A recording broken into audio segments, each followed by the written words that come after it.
Okay, so this is a basic tutorial on the Espada y Daga concept from the Filipino martial arts. We're going to start off with the basic angles of attack from the Inasano Academy. So follow along the best you can.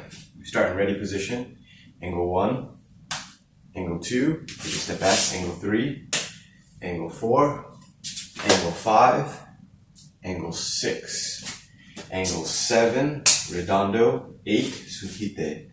Step forward, level change, 9, 10, take a step back, 11, and 12.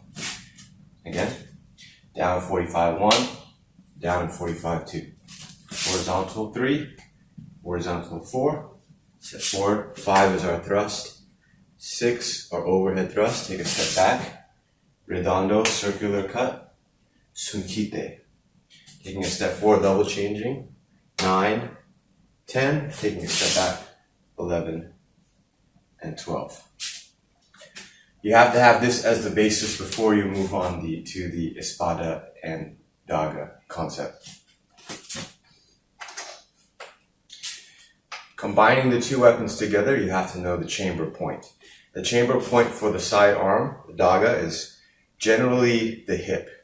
So it's a good place to keep the weapon.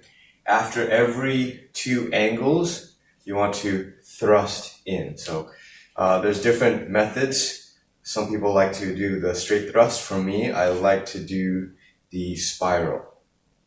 I like to think of it as an overhand punch and also a freestyle swimmer stroke. So while you're practicing this drill, it's going to help you improve your overhand punch. Okay, so again, chambering the weapon that's not being used at the hip, starting in our fighting stance. Angle 1, down in 45. Angle 2, thrust. The other weapon goes to the hip. Take a step back. Angle 3, angle 4, thrust.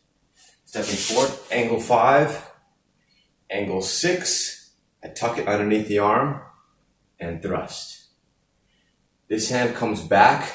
I tuck it in towards my chest. Redondo, sunkite, and thrust. Take a step forward, level change, 9, 10, thrust. Take a step back, 11, cutting upwards, 12, and thrust. Again, I shift my body weight to my rear foot, and I raise up my heel off the ground. Back to on guard position, angle 1, angle 2, thrust. Take a step back, 3, 4, thrust. Step forward, 5, thrust. 6 overhead thrust. I park it underneath, thrust. I'm going to pull this arm in so I don't cut myself. Redondo, sunkite, thrust. Step forward, level change, 9, 10, thrust. Take a step back, 11, 12, and thrust. From a different angle.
That's our Espada y Daga form from our Kali system.